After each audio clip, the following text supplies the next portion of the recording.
Galveston has elected a new mayor who won with over 50% of the votes in a four-person race. This will be a new direction for the recently storm-ravaged island that, after 6 years, bids farewell to its current mayor, who is term-limited out. So, what does the future hold for this iconic Texas coastal community? And how will this change of leadership aid in the recovery movement? Tonight, Galveston's future, a new mayor and a new outlook. I'm Ernie Manous, and this is Houston 8.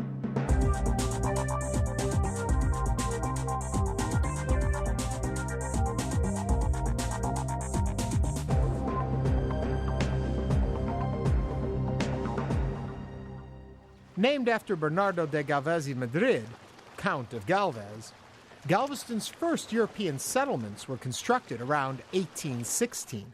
The port of Galveston was established in 1825 by the Congress of Mexico following its successful revolution from Spain. The city served as the main port of the Texas Navy during the Texas Revolution and later served as the capital of the Republic of Texas. During the 19th century, Galveston became a major U.S. commercial center and one of the largest ports in the United States. But the Galveston Renaissance came to an end with the hurricane of 1900 that devastated the city and remains the most deadly natural disaster in U.S. history. In the century following, Galveston resurfaced thanks to the tourism, healthcare, shipping, and financial industries. But in 2008, Galveston was again hit hard, this time by Hurricane Ike, whose 110-mile-an-hour winds left a ring of disaster the island continues to recover from today. But be it financial difficulties or natural disasters, this island picks itself up, dries itself off, and continues the valiant fight to be a shining beacon of life along the Gulf Coast. We are honored to have with us tonight Galveston's Mayor, Joe Jaworski. Welcome. Hey, good and morning. Congratulations. Thank you, Ernie. We are very early in your term. You're one day in, so we're getting you right, hitting the ground. What do you do when you first step into office? What are going to be your priorities? Well, I think the first priority, Ernie, is to reestablish confidence in the local government. After Ike, it was bad enough, but the city council, even though there was great individual talent on it, did not, as a body, do any favors for the city's morale. So the first thing is to establish a sense of confidence that the government is working every day in a professional way. So now how do you do that as mayor? You've got a city council, and they're all responsible for themselves. What can you bring to the table? I think the first thing you do is you lead a clean, efficient meeting. So I've been brushing up on my parliamentary procedure, Robert's Rules of Order, so that it's a fair meeting. Everyone gets heard, but gets heard in a reasonable amount of time rather than going on and on. You know, Ernie, a lot of our meetings over the last council would sometimes last past midnight, and that's not good for the people watching or the people participating. Yeah, we always go to our Facebook and out there to our social media, and somebody wrote that the mayor is really just a ribbon cutter down in Galveston, that the city is truly run by city manager. True, false? You know, it's true and false. I mean, certainly I will be glad to cut some ribbons, and the more ribbons the better, as far as I'm concerned.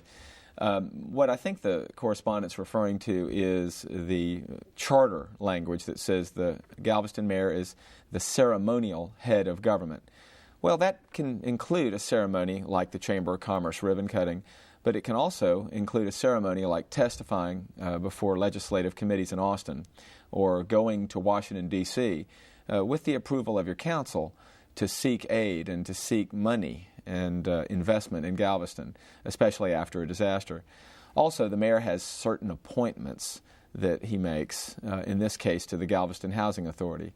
And I think the mayor is also the leader of the meeting every 2 weeks. Yeah. How much of you is an ambassador now? How much of what you're going to be doing is being the representative of Galveston to Austin, to Houston, up to Washington? Well, that's the sort of thing that I think the City Council will want me to do, and I'm certainly going to ask for that. The ambassadorship, I think, starts now, getting out in the media, like on this show, to the region, so that people can see that there's a new day in Galveston, a new professional day in Galveston. I want people to think of our town as the beautiful queen city on the Gulf that it always should have been, because that's the direction we're going in. Yeah, a lot of people for better or for worse, saw so many images of what happened with the hurricane. And I think a lot of people are frozen in that moment in time, that this is how Galveston still looks. We see the high water levels and all of that.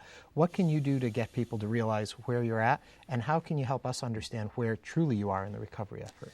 Well, the good news is we're 45 minutes away from what will soon be the third largest city in America. And people come to Galveston from places other than Houston. I mean, we're very much a popular destination. Now, whether these are day trippers or people coming for a week or maybe they're coming for business, if you come to Galveston like record numbers did during spring break, you'll be surprised. You'll be surprised at how much is back in terms of our hotels and our entertainment venues.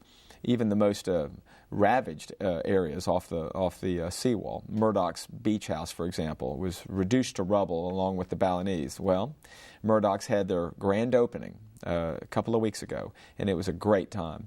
So if you come to Galveston, I think what you're going to see now going forward as we enter the summer is $1 billion over the next 2 years of federal money coming in to rebuild the streets. You'll see homes being put back together, made beautiful again, and you'll see a population returning. There is a perception out there that Galveston is really a couple of families battling it out over who gets territory. And we see that in different kinds of developments that are happening by different entertainment entities. I'll leave it at that. How do you see all of that progressing? Where does the city step in, and what is best for the city in this internal battle? Ernie, I talked about that during the campaign, and it dates back to turf wars, and it's captured in the old metaphor of the two crabs in a bucket. And as the story goes, when one crab tries to get out, the other crab holds it down, and vice versa, and no one ever progresses. That's been the slam on Galveston for a long time. Well, the new day here in Galveston says this: we want our foundations, our families, our special businesses that we have, whether it's Moody Gardens or whether it's the Tillman Fertitta interests or the George Mitchell interests. We want them to succeed. I want to be the mayor that liberates them, that allows them to function alongside each other. But what I said on the campaign trail is, until we show as much pride in our city government through our elected officials as we have shown pride in the families we name our streets after, then we're always going to be imbalanced. So it's time for the city of Galveston to step up to the plate and be an equal partner. Yeah. Is there a part of this job you just don't want? No. I'm aware that it's going to be probably the hardest work I've done in my life. I've got a family and I've got a law business to run as well. And like my grandfather said, give the hard work to the busiest guy. So I think that's what we're going to see. Yeah. Talking about your grandfather a little bit, just to jump in there, quite a rich history. And I had read somewhere that he had been asked to be involved with the Nuremberg trials, but didn't. I've seen some people report that he did. Do you know the background on that? Sure. Yeah, he was a colonel in the American Army and served in the JAG division, the Judge Advocate General. He was one of the prosecutors at the Hadamar trials, and he wrote a book about it called After 15 Years, his first of 4 books. And LBJ, as vice president, wrote the foreword. You can get that. Yeah. And he was a prosecutor for a very important trial that was a precursor to Nuremberg, actually set the stage for Nuremberg, and it involved the mass murder of several United States airmen who had been basically marched and killed by people in a certain village. And what my grandfather remembered, since his heritage was German, was, how could such a great people let something like this happen? And so that was the thing that always bedeviled him. But he acquitted himself very well, was an excellent prosecutor, and then went on to many other things. Yeah, including Watergate he was involved with. So this public service then has been built into your family from the get-go for you? Yes, it's something that I want to do. I don't feel like I have to, but I want to. And it was not just my grandfather who served several presidents, both as a special prosecutor in the Watergate as well as Koreagate. And he even served before that the Kennedy administration when integration was having its difficulties at Ole Miss.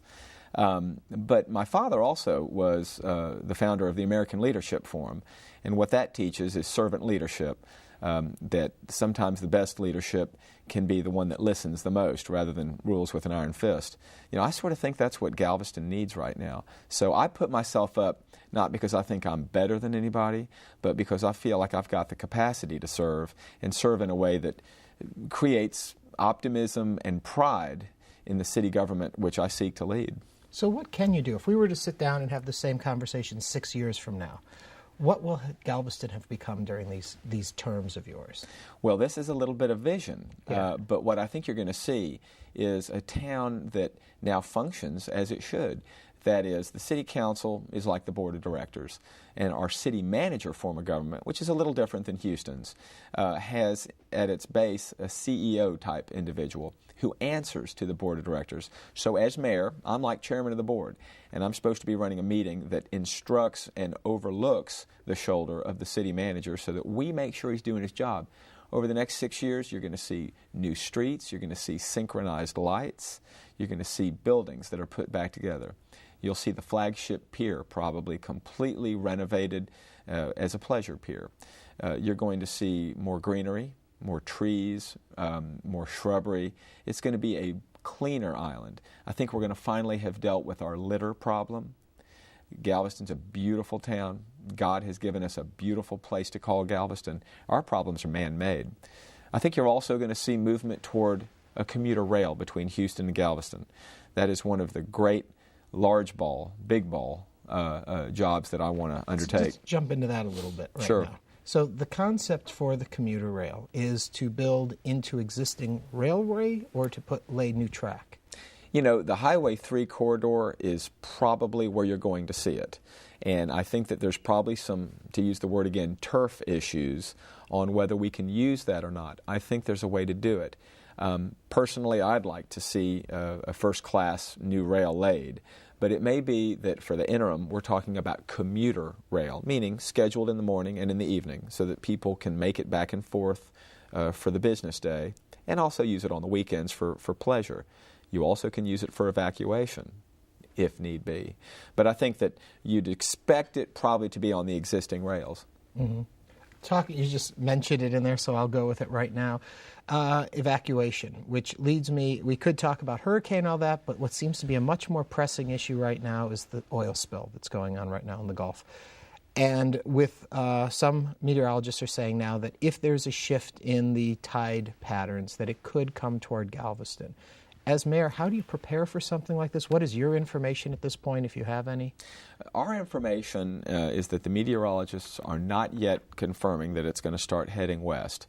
But I don't want that to be the sort of thing where we're just flat-footed and reacting. So I have already started the dialogue with the city manager and the city attorney.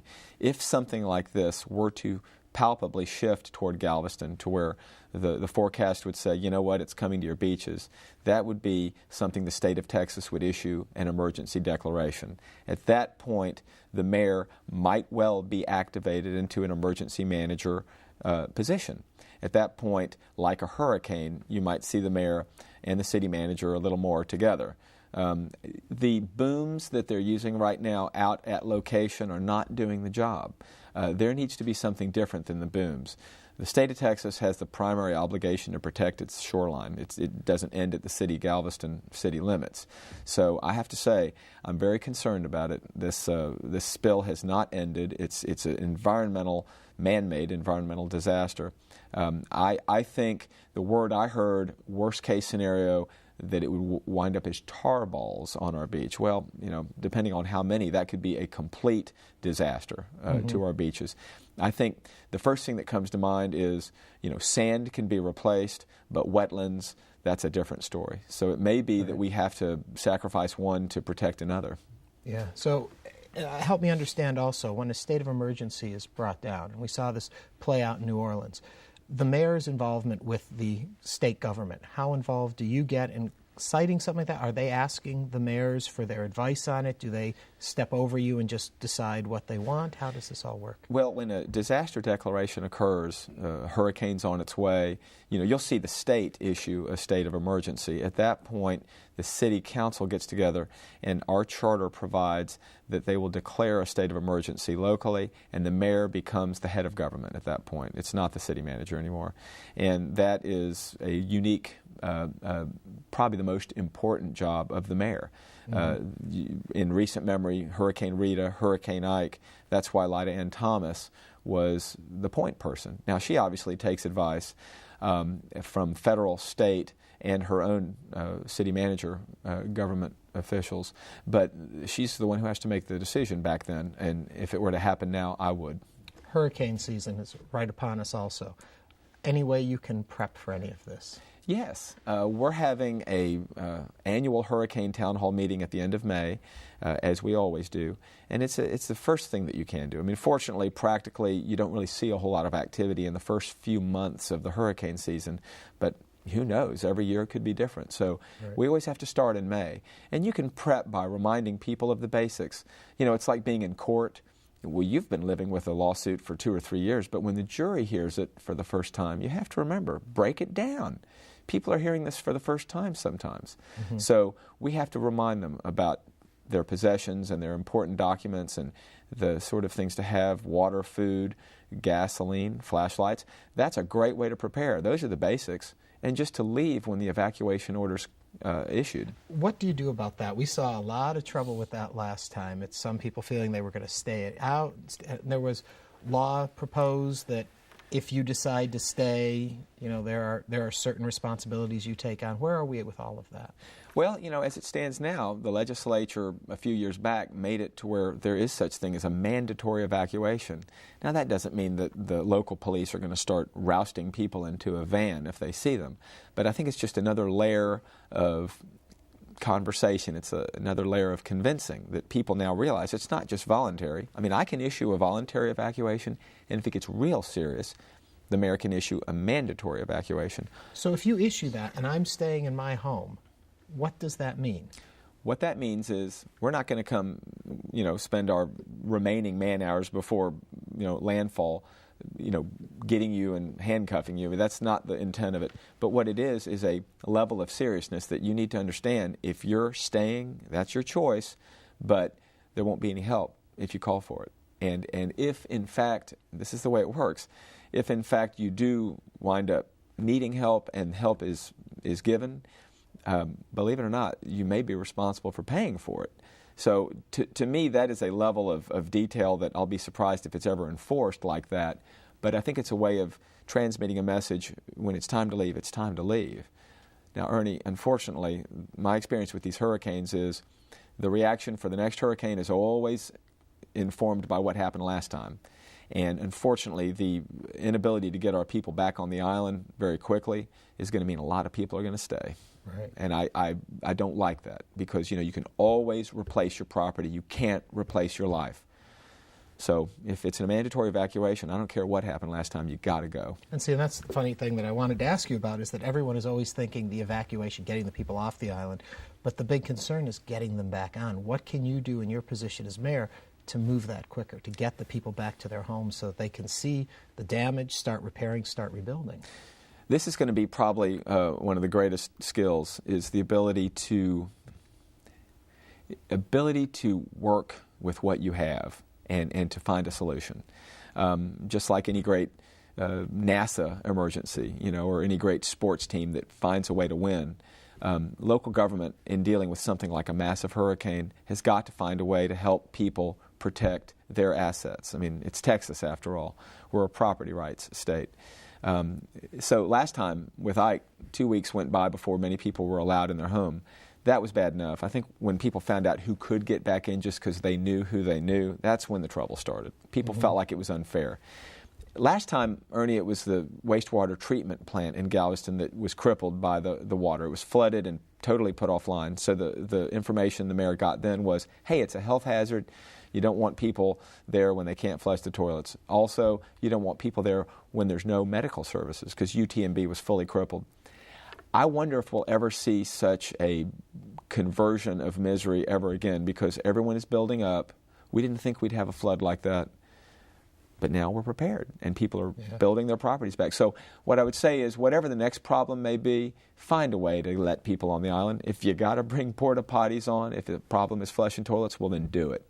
Find a way so that within 72 to 96 hours, people are back with their property, securing their effects. Okay, another question that sometimes people don't want to talk about, but it is on everyone's mind: gambling on the island. Where do you stand on all that, and what do you think we're going to see in the next few years?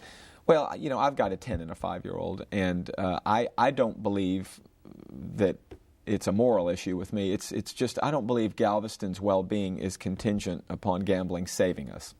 However, it is evenly split down the island, Ernie, and so here's the way I think it's going to come out.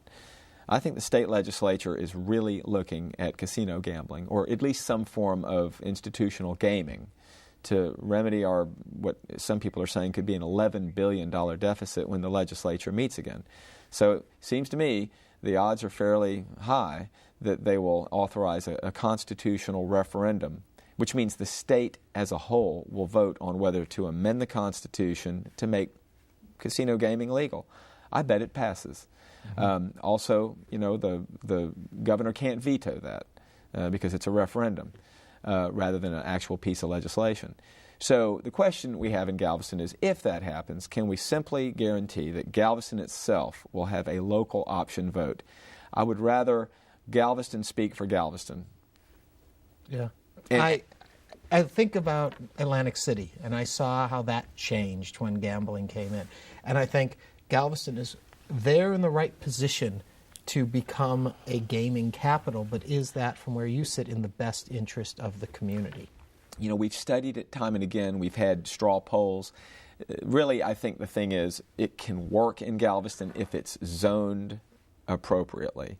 If it's not, a one-armed bandit in every gas station, every restaurant. Clearly, we don't want that. And I think that if gaming is legalized statewide and a local option vote approves it, well, then let it be. We have our marching orders. As mayor, I won't be passive-aggressive about it, but I would make sure that it's a first-class casino and that it's on the Seawall or Moody Gardens or Pelican Island, wherever we have zoned it, so that it's out of the neighborhoods. It doesn't encroach upon kids trying to get to school. Let's face it could be an amazing economic boon in one respect, that is job creation and sales tax and revenue. But it also has its costs when the buses from all over the state pound our streets and people use our stores. You also want to make sure it's fair economically. The casinos have a tendency to hoard their customers. There's got to be a way to make sure that the benefit is shared among existing restaurants and existing retail experiences in Galveston. Yeah, one of the big platforms that you ran on too was the economic development of the area and what you want to see done there. What is in place right now to try and help bring, or what will you be putting in place to help bring business back to the island? Well, there needs to be a, first off, change of heart at City Hall. There needs to be a service-first mentality rather than a gotcha mentality. Now, I'm very pleased with the employees at City Hall. Morale may have been low because the City Council for the last 2 years was not giving great leadership, but they need to know there's a new day, and there's going to be an optimism and a helping along. The Council will not be catching you. Likewise, I want the staff to do the same thing for business interests that come to Galveston, whether it's a small new restaurant or perhaps some of the little businesses we've seen spring up, a stationery store, a first-class jogging store, shoes and clothing, a yoga studio. Things like this are coming to Galveston. It's really quite a very cool culture I'm seeing spring up. But what I want the city staff to do, and what we'll instruct the city manager to do, is to find a way to say yes when a business comes in. Now, if it's something that's noxious or unhealthy, well, then that's why we have our standards. But if it's someone who simply wants to do business and create sales tax revenue, we need you, and we're going to help you. I think for the big ball type things, we need to take a good long look at downtown, the heart of any community, and find a way to spruce it up, to make it the destination it should be, because, Ernie, that's where the train will come, to the Sherman Moody Plaza, right at the terminus where it always used to, and it would drop off in downtown Galveston. I see a new day for downtown Galveston, and that could be an economic boom. Also, we want to look at bringing new businesses. Now, UTMB is coming back, and you're going to see $1 billion of their own money being reconstructed on that campus. The Port of Galveston is a great underperforming asset right now. With the Panama Canal widening, with Cuba potentially changing in their government if Castro, when Castro passes away, there's a new day there. They could be a great trading partner. And then finally, a business park. You know, it doesn't necessarily have to be on the island. It could be just close to the island. We may go into partnership with other governmental entities in the area. I think the future is very bright. Last question. Oftentimes I see referred to as the Galveston way of life. How do you define that? The Galveston way of life maybe is one of the greatest ways of life. I define it as the feeling of the breeze on my skin, the slower pace, the wider streets, the calmer demeanor. And I think that when you come to Galveston, you feel it, you know it. I just want to make sure that those great things, no matter what our future holds, stay constant. And the things that detract from it are remedied once and for all. That's why I ran for mayor. Well, thank you very much for taking the time on your first day in office to come and be with us. A pleasure. Thank you, Ernie. Thank you.